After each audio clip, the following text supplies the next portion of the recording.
Okay, sixth graders, so here is the lesson for Friday then, for language, and we'll go ahead and turn to page 234, and then we'll read that together. And it's a think back here, and it says basically distinguish between adverb and adjective phrases. It's just like distinguish between an adverb and an adjective is what is it modifying? Remember, most adjective phrases come right after the noun that it modifies. The book on the shelf modifying book.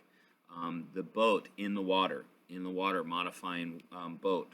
And so that is one of the first things. That's the first thing it says here. An adjective phrase usually comes right after the noun or pronoun it modifies.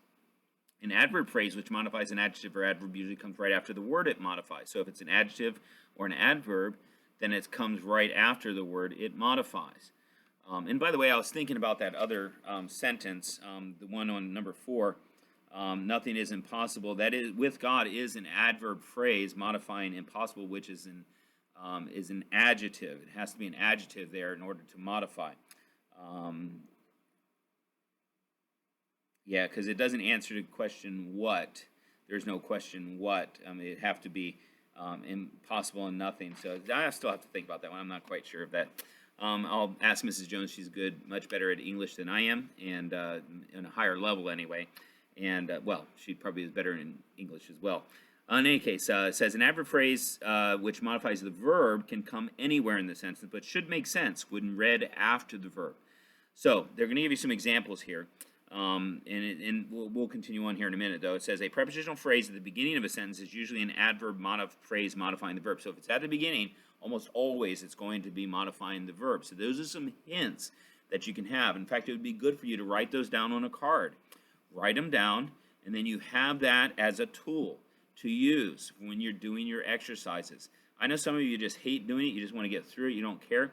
That's fine, but I'm just telling you, you're going to be going through English. You're going to be going through language, and it would help you a lot. And somebody say, well, I don't care if I do well. I'm not going to do any kind of job that's good. You will care, because it does affect other people at times. There will be someone out there that will look at you and think of you in a way that is not honoring to the Lord because you haven't done your best. Now, I'm not talking about if somebody is doing their best, that's fine. If their best is what they're doing, but some of you just aren't doing it because you just don't feel like it. It has nothing to do with your abilities. It has to do with your attitude toward it. And so trying to help you to understand that, because attitude is a very important part. You'd be surprised how many times you can positively influence someone for the Lord because of your attitude. And the other way around, your negative attitude toward the Lord, or a negative attitude that you show, for instance, talking about other people behind their backs, complaining about everything. That is a negative thing toward the Lord. But anyway, back here. It says a prepositional phrase at the beginning of a sentence, page 234, is usually an adverb phrase modifying the verb. And so we just mentioned that. And then adjective and adverb phrases give the same information about the words they modify as do regular adjectives and adverbs. In other words, Olivia placed her books on the shelf. All right, placed where? On the shelf. Placed on the shelf modifies placed, since that is the word the phrase answers a question about. So that word that it's modifying is placed, which is a verb. It's an adverb. Okay? If you have difficulty deciding which word a phrase modifies, try the phrase after several words and see which one it most sensibly modifies.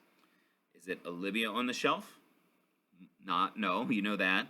Is it placed on a shelf? That makes sense. How about books on a shelf? Well, it could be books on a shelf too.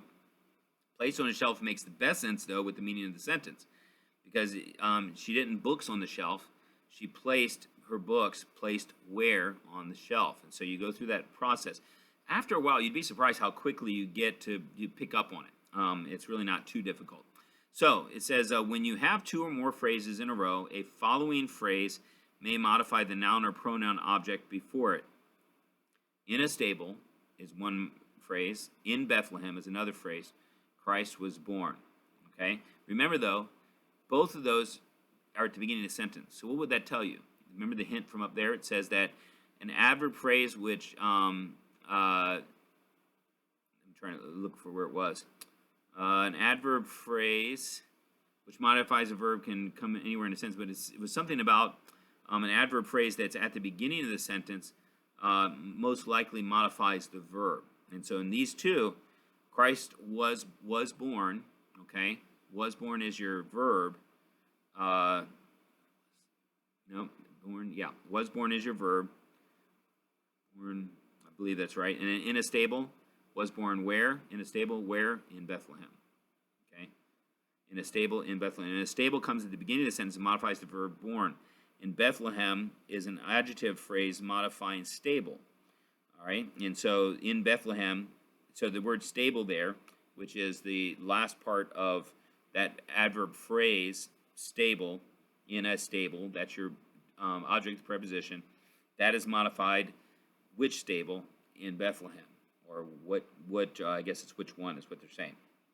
All right, if a following phrase does not answer a question about the object of the preposition before it, try your other test to find the word it modifies. Sarah stayed in bed during her illness. In bed and during her illness are the two prepositional phrases there. All right, so does during her illness answer a question about bed? No. And so it answers the question during, answers the question, which question does it answer to you? When, I would think it answers. It says, so then you ask, stayed when? During her illness. That would be quick. Stayed, and then in bed, did that answer the question when? No, but stayed in where? In bed. Where? And so you see some of these prepositions sort of indicate the kind of question that's going to be asked. Stayed where or stayed when? Stayed when?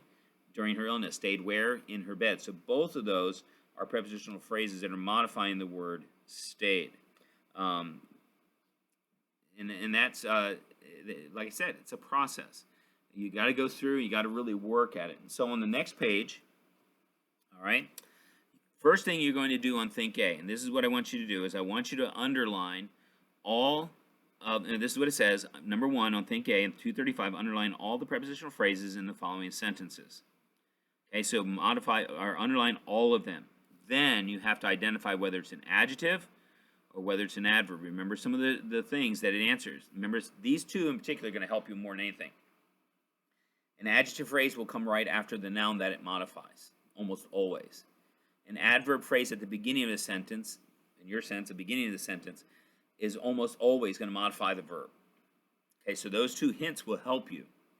And so, you know, if it's the beginning of the sentence, most likely it's an adverb, but ask the question, and I'll give you a hint. Number 6, it says, near the bridge, the boat sank under the muddy water. And so, near the bridge is your first prepositional phrase, and under the muddy water is your second prepositional phrase.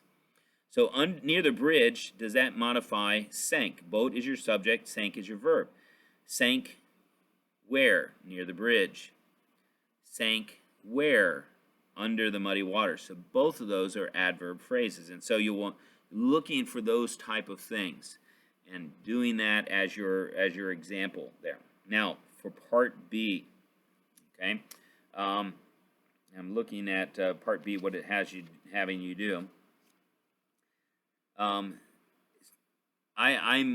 hoping that you guys are wise enough to do your work over the weekend and not come to me on Tuesday and say, oh, I didn't have time to do it.